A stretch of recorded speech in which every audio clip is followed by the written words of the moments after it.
नमस्कार, जय हिंद, वंदे मातरम। दोस्तों स्वागत है आप सभी का हमारे यूट्यूब चैनल लेट्स क्रैक में। दोस्तों आज हम बात करने वाले हैं वाणिज्य एवं व्यापार की।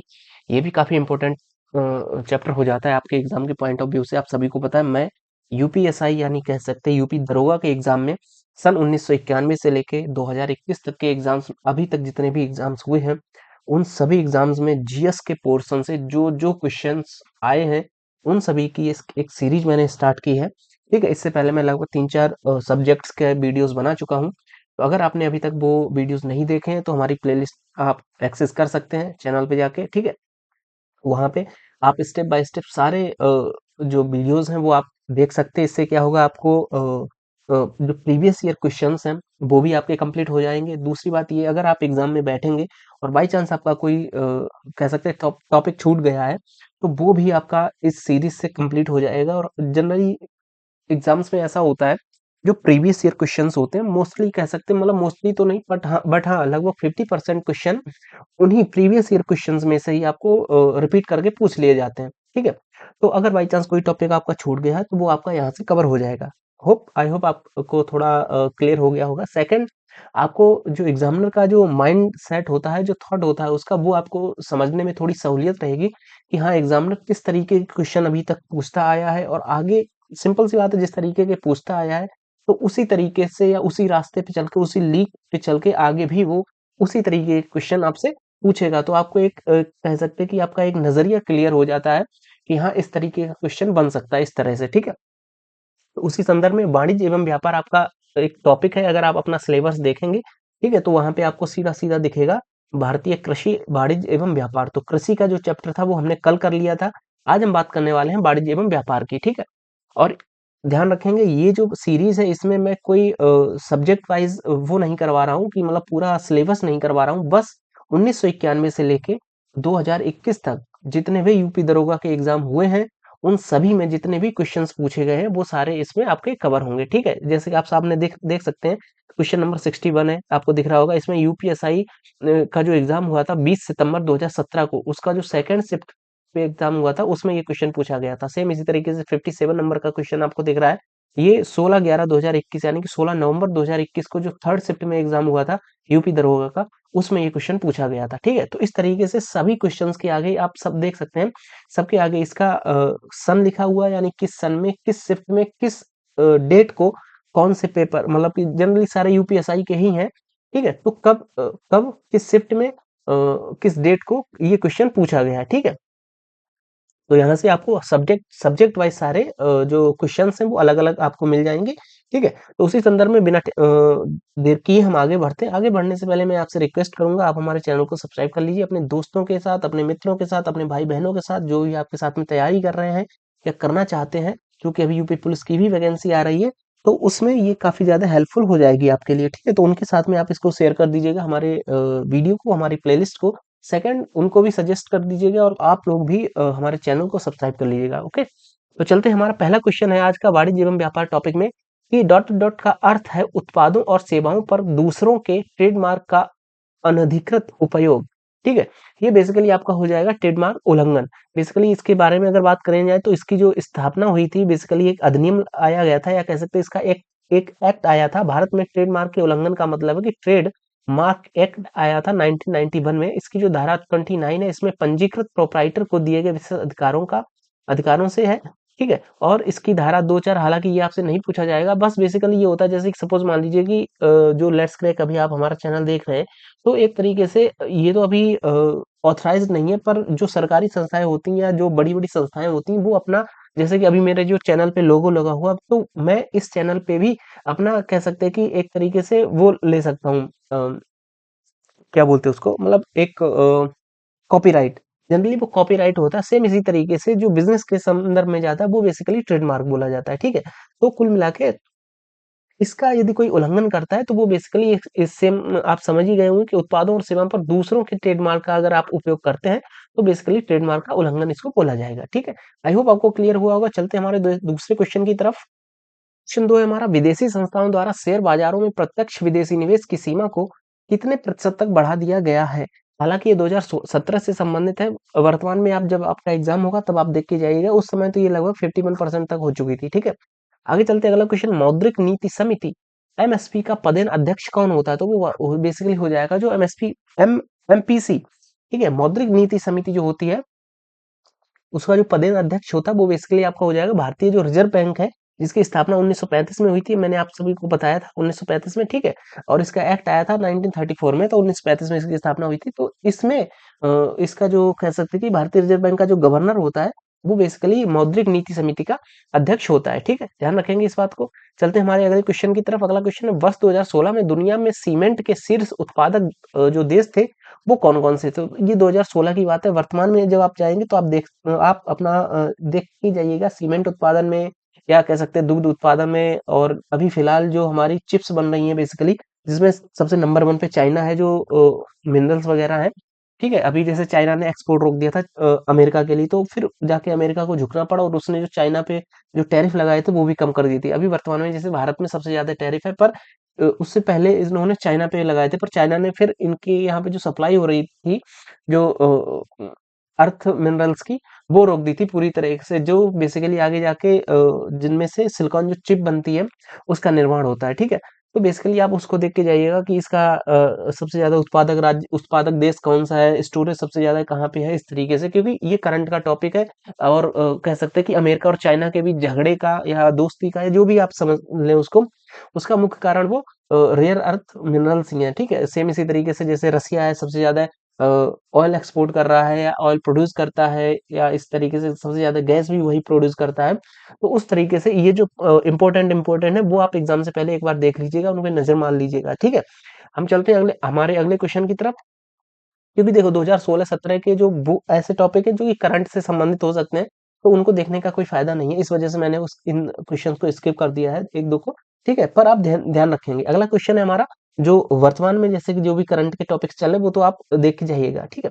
तो यहाँ से मतलब कुल मिला के आपको ये एक क्लियर हो गया, चूंकि वाणिज्य एवं व्यापार आपके टॉपिक का भी नाम है, और वाणिज्य एवं व्यापार से ही संबंधित था। जैसे चाइना ने जो एक्सपोर्ट रोक दिया था, या भारत इंपोर्ट कर रहा है जो ऑयल है वो रसिया से इंपोर्ट कर रहा है। भारत की जो नायरा एनर्जी है, चूंकि रशियन कंपनी ही है, पर भारत में है, तो वो डायरेक्टली कह सकते हैं कि रशियन ऑयल लेके आ रही है इंडिया में और यहाँ पे सप्लाई कर रही है। सेम इसी तरीके से हमने अभी रिसेंटली कल यानी परसों ही हमने अमेरिका के साथ में टाई अप किया है एलपीजी को लेके, ठीक है। तो इस तरीके के जो वाणिज्य एवं व्यापार से संबंधित जो इम्पोर्टेंट या करंट के जो टॉपिक्स हैं कि हमने कहाँ से क्या लिया, वो आप एग्जाम से पहले एक बार देख के जाइएगा, ओके। तो ये क्योंकि क्वेश्चन जो बनेगा वो यहीं से बनेगा, जो क्वेश्चंस बने भी हैं वो भी आप अभी लास्ट तक देखेंगे, तो आपको थोड़ा थोड़ा समझ में आ जाएगा, ठीक है। चलते हैं अगले क्वेश्चन की तरफ। अगस्त 2015 तक उपलब्ध आंकड़ों के अनुसार किस राज्य को निवल राज्य घरेलू उत्पाद में पहले स्थान पर रखा गया है? तो आप सभी को पता है, मैंने इस ये पहले क्वेश्चन किसी उसमें भी आ चुका था, ये गोवा ही था, ठीक है। तो बेसिकली ये 2015 की बात कर रहा है, लेकिन जब जिस समय आपका एग्जाम होगा तो उस समय आप देख के जाइएगा। जैसे अभी लगभग 26 में तो हमारा एग्जाम हो ही जाएगा, तो 25 का आप देख के जाइएगा एक बार, ठीक है। केंद्र सरकार ने निम्नलिखित में से किस देश से उत्पादों के आयात पर प्रतिपाटन शुल्क को आगे बढ़ाया है? हमने बेसिकली चाइना से बढ़ाया था, आपने मतलब वही आप ये बेसिकली 2017 का टाइम है, तो उस समय ही शायद हमारी गलवान वैली इंसिडेंट हुआ था, 17 में ही हुआ था ना, आई थिंक।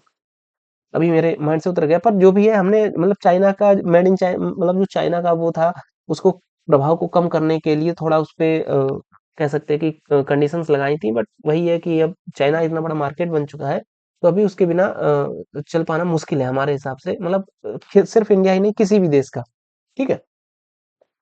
आगे बढ़ते हैं, हमारा अगला क्वेश्चन, गैर बैंकिंग वित्तीय कंपनियों द्वारा प्रदान की जाने वाली किस प्रकार की एटीएम सेवाओं में 100% प्रत्यक्ष विदेशी निवेश को अनुमति दी जाती है? ये बेसिकली हो जाएगा व्हाइट लेवल एटीएम में, ठीक है। आगे चलते हैं, हमारा अगला क्वेश्चन, नीतिगत उपायों में व्यापार मिश्रण में क्या शामिल होता है? संस्थागत बंधन, प्रति व्यक्ति आय, शहरीकरण, राजकोषीय प्रोत्साहन। तो ये बेसिकली आप सभी को आपको पता है, ये बेसिकली हो जाएगा आपका राजकोषीय प्रोत्साहन, और ये आपका 2017 का यूपीएसआई एग्जाम हुआ था, उसमें सीधा सीधा क्वेश्चन पूछा गया था, ठीक है। इसके बारे में अगर थोड़ा हम एक्सप्लेनेशन देखते हैं, तो नीतिगत उपायों के व्यापार मिश्रण में राजकोषीय प्रोत्साहन शामिल होता है। सरकार के राजस्व संग्रह तथा व्यय के समुचित नियम द्वारा अर्थव्यवस्था को वांछित दिशा देना राजकोषीय नीति कहलाता है। राजकोषीय नीति में दो नीतियां शामिल है, कर स्तर और ढांचे में परिवर्तन तथा विभिन्न मदों में सरकार द्वारा व्यय परिवर्तन शामिल होता है। अगला क्वेश्चन, प्राथमिकता प्राप्त क्षेत्र के ऋण किसकी ओर संकेत करते हैं? तो प्राथमिकता प्राप्त जो क्षेत्र होते हैं, प्राथमिक प्राथमिक क्षेत्र होते हैं तो लघु उद्योगों से ही संबंधित हो जाएंगे। ठीक है, आगे चलते हैं हमारे अगले क्वेश्चन की तरफ। और ये मोस्टली वो टॉपिक है जो कई, एक तरीके से आप कह सकते हैं कि जो हमारे इकोनॉमिक्स का जो चैप्टर हमने करवाया था, उसमें भी सेम इसी तरीके के क्वेश्चन पूछे गए थे। अगर आपने इकोनॉमिक्स की वीडियो देखी है तो आपको थोड़ा थोड़ा आप रिलेट कर पा रहे होंगे। अगला क्वेश्चन, फंड यानी निधियां जो होती हैं जो विशेष रूप से सरकारी प्रतिभूति में निवेश होती हैं, वे कहलाते हैं। ठीक है, जो निधियां होती हैं बेसिकली उसको गिल्ट फंड कहते हैं। ये तो शायद वही टॉपिक आ गया क्या? हालांकि मैंने करवाया तो है नहीं है प्रत्यक्ष विदेशी निवेश, पर ये मोस्टली इकोनॉमिक्स से ही मिलता जुलता टॉपिक है। अगला क्वेश्चन, भारत में आर्थिक विकास के लिए शहरीकरण किस पंचवर्षीय योजना का उद्देश्य था? ये आपका 11वीं पंचवर्षीय योजना हो जाएगी। ठीक है, अगला क्वेश्चन, लागत में जो व्यावसायिक गतिविधि की प्रकृति या स्तर में परिवर्तन से बदलती नहीं, व्यावसायिक गतिविधि की प्रकृति या स्तर में परिवर्तन से बदलती नहीं है, उसे क्या कहा जाता है? ये बेसिकली आपका हो जाएगा विफल लागत। ठीक है, चलते हैं हमारे अगले क्वेश्चन की तरफ। अगला क्वेश्चन है हमारा 69 क्वेश्चन। शब्द भेदिया लेन-देन, इनसाइडर ट्रेडिंग किससे संबंधित है? तो आप सभी को पता है ये जो लेन-देन वगैरह वाला जो भी है या ट्रेडिंग, जो कि ट्रेडिंग वर्ड दिया गया है, तो ये किससे होगा? आपका शेयर बाजार से संबंधित हो जाएगा। ठीक है, आगे चलते हैं अगले क्वेश्चन की तरफ। प्रत्यक्ष विदेशी निवेश की निकासी कब शुरू होती है? प्रत्यक्ष विदेशी निवेश की जो निकासी होती है वो व्यापार चक्र के अंत में, जब कंपनियां विदेशों में उनकी संपत्ति का विस्तार करने की कोशिश कर रही होती है, उस समय ये स्टार्ट होती है। ठीक है, क्वेश्चन नंबर 71, किस प्रमुख देश की पूंजी भारतीय पूंजी बाजार चल निधि को चलाने वाली है?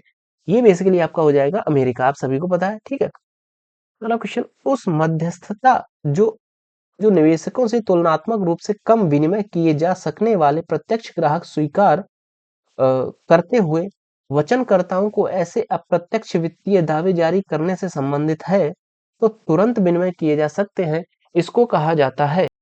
ये आपका हो जाएगा बेसिकली चल निधि मध्यस्थता। ठीक है, अगला क्वेश्चन,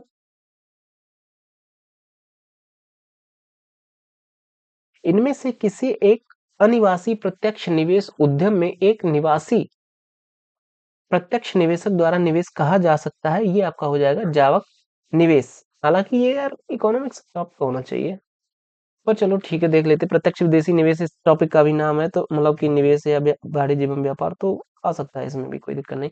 अगला क्वेश्चन हमारा 74, एक देश में जहां निजी संगठन देश में के बैंकों में राशि जमा करते हैं या देश के शेयर या बॉन्ड बाजारों में खरीदारी करते हैं, वहां पूंजी की प्रवृत्ति को कहा जाता है। ये आपका हो जाएगा विदेशी पोर्टफोलियो निवेश। ठीक है, एफडीआई का। ठीक, अगला क्वेश्चन, वर्ष 2016 में भारत को निम्नलिखित देशों में से किससे अधिकतम प्रत्यक्ष विदेशी निवेश प्राप्त हुआ था? तो ये आपका हो जाएगा मॉरिशस। हालांकि ये 2016 की बात है, तो इसको आपको ध्यान नहीं रखना है इतना। चलते हमारे अगले क्वेश्चन की तरफ।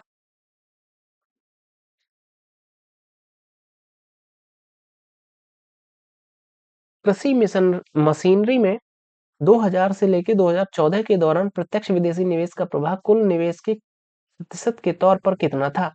ये आपका 0.16% हो जाएगा। हालांकि ये भी अभी फिलहाल के एग्जाम से आपका इंपॉर्टेंट नहीं, क्योंकि ये करंट से रिलेटेड टॉपिक है। अगला क्वेश्चन, निम्न में से कौन सा संगठन क्षेत्रीय और राष्ट्रीय स्तर पर दुनिया भर में विदेशी प्रत्यक्ष निवेश एफडीआई के रुझानों की रिपोर्ट प्रकाशित करता है? तो ये आप सभी को मैंने पहले भी करवा रखा था, संयुक्त राष्ट्र व्यापार विकास सम्मेलन। ठीक है, और इसका मुख्यालय जेनेवा में है, सभी को पता ही था अगर आपने पढ़ा हुआ होगा तो। अगला क्वेश्चन, भारत के निजी सुरक्षा एजेंसियों के लिए प्रत्यक्ष विदेशी निवेश की सीमा क्या है? तो ये आपकी हो जाएगी लगभग 74%। अब वर्तमान में सरकार ने कर दी, पहले ये 49% थी और वर्तमान में ये 74% तक है। ठीक है, अगला क्वेश्चन, निम्नलिखित में से कौन सा कोरियर सेवाओं की प्रत्यक्ष विदेशी निवेश एफडीआई के बारे में सही सही कथन है? ओके, पहला पॉइंट, कोरियर सेवाओं में एफडीआई सीमा अबाधित व्यापार मार्ग द्वारा 74% थी, अब इसे अबाधित व्यापार मार्ग से 100% कर दिया गया। नहीं, ऐसा तो नहीं है। क्या बोला, कौन सा सही है? ओके, पहला क्वेश्चन, पहले एफडीआई सीमा अवधित व्यापार मार्ग द्वारा 49% थी, जिसे अब ये भी नहीं है।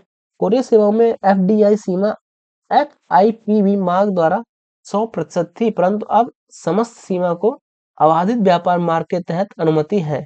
हाँ, ये सही है। एफबीआई के तहत 74%, ये भी नहीं। ये आपका सी नंबर आपका सही हो जाएगा। ठीक है, चलते हमारे अगले क्वेश्चन की तरफ। अगला क्वेश्चन है हमारा क्वेश्चन नंबर 80। निम्नलिखित में से कौन सा विदेशी निवेशकों द्वारा प्रत्यक्ष विदेशी निवेश नीति के संबंध में रीति बनाने के लिए एक स्रोत नहीं है? भारतीय संस्था के शेयरों का विदेशी संस्था के शेयरों में बदलना, निवेश के कारण विदेशी संस्था द्वारा प्राप्त की जाने वाली विदेशी मुद्रा आय का पूंजीकरण, किसी अधिकृत विक्रेता के तटवर्ती क्षेत्रों में विदेशी मुद्रा खरीदना, वाणिज्यिक बैंकों के माध्यम से विदेशी मुद्रा आय आगमन। ऑप्शन ए आपका आंसर हो जाएगा, नीचे दिया भी गया ऑप्शन है। ठीक है, आगे चलते हैं। अगला क्वेश्चन, भारतीय क्षेत्र में विदेशी प्रत्यक्ष निवेश के तहत कौन सा क्षेत्र प्रतिबंधित नहीं है? तो ये बेसिकली आपका हो जाएगा कौन सा क्षेत्र प्रतिबंधित नहीं है। हम एक बार नीचे देख लेते हैं, नीचे हमारी पूरी लिस्ट दी गई कि कौन कौन से क्षेत्र इसमें प्रतिबंधित है, यानी कि जहां पर प्रत्यक्ष विदेशी निवेश या जो बाहरी कंपनियां वो पैसा नहीं लगा सकती। पहला, लॉटरी व्यापार, जुआ, सट्टेबाजी, चिटफंड, निधि निधि जो होती है बेसिकली जो बीमा कंपनियां होती हैं वो। ठीक है, और हस्तांतरित विकास अधिकरण जो ट्रेडिंग वगैरह होती है वो, सिगार, सिगरेट, तंबाकू, ठीक है, परमाणु ऊर्जा तथा रेलवे परिचालन, इनमें जो बाहरी कंपनियां यानी कि विदेशी कंपनियां वो निवेश नहीं करती हैं। बकाया इसके अलावा जो और जो भी है उन सभी में विदेशी कंपनियां निवेश कर सकती है। तो हस्तांतरित विकार ये नहीं होगा, चिटफंड नहीं होगा, सिगार सिगार ये तो तंबाकू वाले ही में आ जाएगा। ठीक है, और जो चाय वगैरह है ये तो कोई भी कंपनी है ना, अब जैसे भारत में ही हम कौन सी वो नेस्ले की वो कॉफी पीते हैं तो वो भारत में थोड़ी ना बनती है, वो तो शायद ब्रिटेन का पता नहीं इटली का ब्रांड है ना। तो इस तरीके से आप इसको समझ सकते हैं, अगर आपने मतलब थोड़ा टॉपिक पढ़ा है, थोड़ा आप अगर नहीं भी आता फिर भी आप थोड़ी कह सकते हैं कि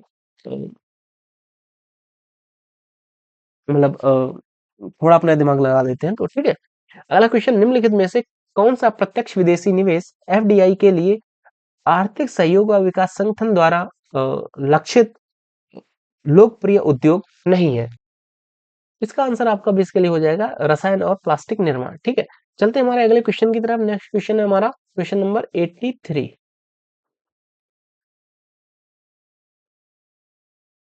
वर्ष 1993 में महिला एवं बाल विकास मंत्रालय के अधीन एक स्वायत्त निकाय के रूप में डॉट डॉट डॉट की स्थापना हुई थी। इसका लक्ष्य ऐसी गतिविधियों का कार्यभार बना जिनके माध्यम से सामाजिक और आर्थिक परिवर्तन एवं विकास हेतु महिलाओं को ऋण उपलब्ध कराया जा सके। ये आपकी हो जाएगी राष्ट्रीय महिला कोष। ठीक है, 1993 में इसकी स्थापना हुई थी। ठीक है, अगला क्वेश्चन, वित्तीय वर्ष 2017-18 के दौरान भारत के व्यापार घाटे के लगभग राशि क्या थी? तो ये 2017-18 की बात है, पढ़ने की वर्तमान में आवश्यकता नहीं है, लेकिन आपका एग्जाम होगा तो आप देख के जाइएगा 2024 और 25 में जो भारत का जो अनुमानित जो घाटा था, व्यापारिक घाटा था या राजकोषीय घाटा था, ये बजट का सेशन मतलब कह सकते हैं कि टॉपिक है, तो बजट आप पढ़ के जाइएगा। ठीक है, अगला क्वेश्चन, भारत का कौन सा प्रदेश रबड़ का सबसे अधिक उत्पादन करता है? तो रबड़ के मामले में मैंने कल भी आपको ये बताया था सीधा सीधा, तो इसको हम एक बार फिर से देख लेते हैं।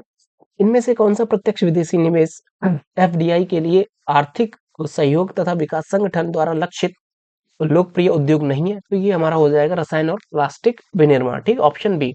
चलते हमारे अगले क्वेश्चन की तरफ। अगला क्वेश्चन है हमारा क्वेश्चन नंबर 83।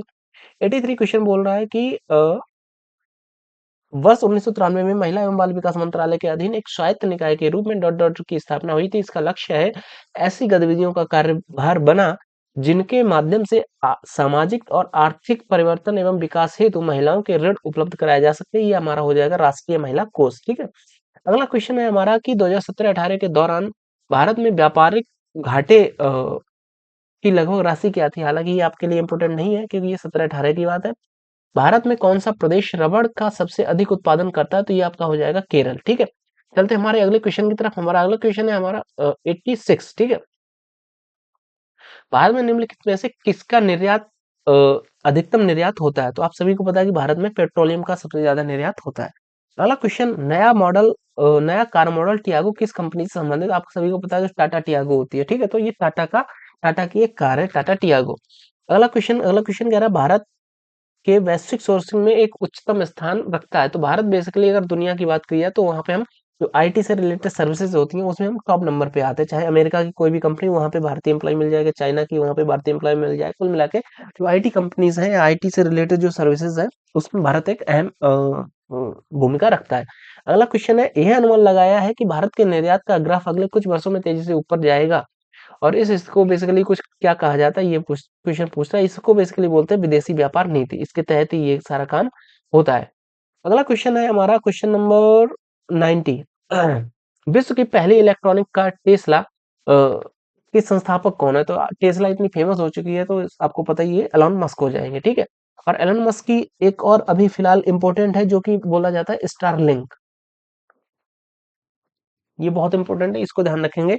ये बेसिकली इसका कार्य है, ये सैटेलाइट के माध्यम से आपको इंटरनेट प्रोवाइड करेगा, या आपको टावर की सिग्नल की इनकी कोई आवश्यक, मतलब सिग्नल तो मिलेंगे पर टावर आवर की जो आप सबने देखे होंगे कि गांव में कहीं पे या मतलब क्षेत्रों में मतलब शहरों में टावर लगे होते हैं, तो स्टारलिंक के तहत अब आपको टावर की आवश्यकता नहीं होगी। ये बेसिकली इसने सैटेलाइट छोड़ रखी है पूरी दुनिया के ऊपर, मतलब आसमान में या वायुमंडल में। तो अब ये उन सैटेलाइट के थ्रू ही आपको इंटरनेट प्रोवाइड करेगा, ये स्टारलिंक का काम है। हालांकि भारत ने भी स्टारलिंक को मान्यता दे दी, अभी तक इसको मान्यता नहीं दी थी, पर अमेरिकी कह सकते हैं कि हमने प्रेशर में या झुकाव में या जो भी आप मान सकते हैं, ठीक है, उसके तहत फिर भारत ने स्टारलिंक को मान्यता दे दी, या कह सकते हैं परमिशन दे दी भारत में इसका अपना नेटवर्क पहुंचाने की या सर्विसेज देने की। अगला क्वेश्चन, विश्व के निर्यात और भारत की हिस्सेदारी वर्ष 2014-15 की तुलना में 15-16 में क्या हुआ था? ये तो आपको पता ही वृद्धि हुई होगी, हर बार ही वृद्धि हो ही जाती है। अगर 15-16 की बात करी जाए और फिर 16-17 की बात करी जाए तो वहां पे भी वृद्धि ही होगी। अगला क्वेश्चन, वाणिज्य के किस क्षेत्र में बुल और बियर जुड़े हुए हैं? तो बुल और बियर का संबंध सीधा सीधा आपका शेयर मार्केट से हो जाएगा, ठीक है। अगला क्वेश्चन है हमारा क्वेश्चन नंबर 93। बिना दलाली खाता खोलने के लिए एक विदेशी कंपनी के शेयरों को बेचने और खरीदने के लिए निम्नलिखित में से कौन सा एक साधन है? तो ये आपका हो जाएगा ग्लोबल डिपॉजिटरी रसीद, GDR। अगला क्वेश्चन है क्वेश्चन नंबर 94। अच्छा इतने ही थे, 93 तक ही थे। तो कुल मिला के यहाँ पे हमारा टॉपिक क्लोज होता है, वाणिज्य एवं व्यापार। इसमें ज्यादा क्वेश्चन नहीं थे, ठीक है। आई होप आपको ये क्लियर हुआ होगा कि किस तरीके के क्वेश्चन वाणिज्य एवं व्यापार से पूछे गए, या आने वाले इसी तरीके के क्वेश्चन आगे भी पूछे जाएंगे वाणिज्य एवं व्यापार से। मतलब ज्यादा हाई लेवल तो नहीं, पर हाँ इतना लो लेवल भी नहीं है। आपने क्वेश्चन अगर देखे हो तो आप लगभग मैंने आज के इसमें 35 से 40 क्वेश्चन तो हो ही गए होंगे, ठीक है। तो उन 40 क्वेश्चन में आप कमेंट करके बताइए आपके कितने क्वेश्चन सही हैं, कितने आप कर पाए, क्या स्कोर आप कर पाए। ठीक है, और ये आप सबको पता ही है कि मैंने जैसे पहले ही बताया था कि सारे क्वेश्चंस कहीं ना कहीं आए हुए, ये आप देख सकते हैं कंप्यूटर ऑपरेटर में आया हुआ है, ये आप देख सकते हैं यूपीएसआई में आया, ये 2017 में आया था, ये भी 2016 की जो सेकंड शिफ्ट थी 19/5/2016 की उसमें आया हुआ। तो इस तरीके से सारे क्वेश्चन कहीं ना किसी एग्जाम में सीधे सीधे आपको मिलेंगे, ठीक है। तो आई होप आपको क्लियर हुआ होगा कि हाँ किस तरीके के क्वेश्चन बनते हैं। कल का वीडियो रहेगा हमारा इससे संबंधित, अ, विश्व एवं भारत का भूगोल। इसमें हम कल के टॉपिक में पढ़ेंगे विश्व का भूगोल, ठीक है। और उसके बाद में हम देखते हैं आगे भारत का भूगोल, इस तरीके से हम आगे करते जाएंगे। ये हमारा छठा टॉपिक रहेगा, ठीक है। और इस तरीके से लगभग हमारे 35-40 टॉपिक हैं, तो हम एग्जाम से पहले सारे क्लियर कर लेंगे। तो एग्जाम से पहले आप एक बार सारे टॉपिक पढ़ के जाइए, देख के जाइए, करके जाइए, ठीक है। और wish you best of luck आपके एग्जाम के लिए। हालांकि अभी एग्जाम में टाइम है, अभी तो एग्जाम डेट ही अनाउंस नहीं हुई, पर फिर भी मैं उम्मीद करता हूँ आपकी तैयारी बढ़िया चल रही होगी एकदम जबरदस्त तरीके से, ठीक है। तैयारी करते रहिए और माता पिता का अपने नाम रोशन करिए, दरोगा बन के आइएगा, ओके। तो बाय बाय, जय हिंद। और हाँ, जाने से पहले आप, मैं उम्मीद करता हूँ आपने चैनल को सब्सक्राइब कर दिया है, अपने दोस्तों के साथ में चैनल वीडियो को शेयर कर दीजिएगा। और चैनल सब्सक्राइब करने के लिए भी आप उनको सजेस्ट कर दीजिएगा, इंस्टेड कर दीजिएगा। और कह सकते हैं कि और भी जो भी आपके दोस्त वगैरह हों उनको भी आप सजेशन दे सकते हैं। बाय बाय, जय हिंद, वंदे मातरम।